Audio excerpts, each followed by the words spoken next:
Cześć, tu Rafał z Plugin Poland. Dzisiaj zablokowana klapka. Otwierać. Nie ma możliwości odblokowania jej tutaj pod maską. Ta klapka, jeżeli się zablokuje, to co możemy zrobić?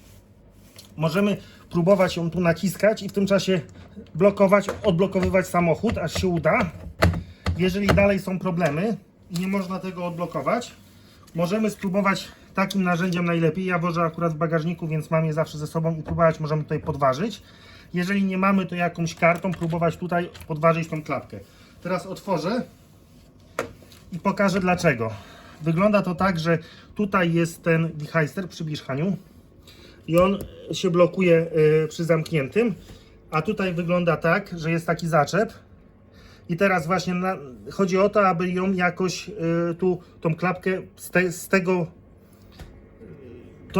ten wichajster z tej blokady jak gdyby wysunąć poprzez podważanie tej klapki troszeczkę do góry i troszeczkę w stronę pasażera, w tą stronę. Tak? O, teraz się zablokowało i widać, że w ten sposób to działa, że teraz nie mogę tego otworzyć. Odblokowuję, jest piknięcie i ten. Co możemy jeszcze zrobić?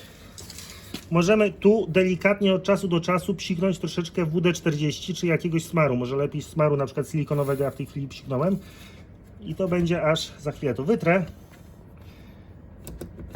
Żeby to spokojnie i swobodnie sobie chodziło. Teraz możemy to powciskać parę razy. I to będzie też luźniej chodziło. Tutaj może dostać się woda i może to gdzieś przymarznąć. O, zablokował samochód. Pójdę teraz po szmatkę, wytrę to. I druga część za sekundkę pokażę, jak odblokować zablokowaną wtyczkę. Jeżeli chodzi o wtyczkę, to wydaje mi się, że Kia blokuje dolnym tutaj zaczepem, czyli tu w środku. Chodź Hania, niżej.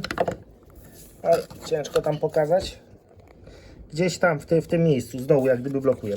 Jeżeli włożę tą wtyczkę i by się okazało, że teraz jest zablokowana i nie możemy jej mimo odblokowania z pilota, nie jesteśmy w stanie tego odblokować, to pod maską znajduje się tutaj linka. Zresztą widać tutaj pod spodem, jak ona idzie, że jest to linka w tym szarym do gniazda. Trzeba ją tutaj pociągnąć i następuje zwolnienie kabla i możemy go wtedy spokojnie wypiąć. Tyle. Pozdrawiam serdecznie. Dajcie suba, bo to mi pomaga osiągać zasięgi i rosnąć na kanale. Hej!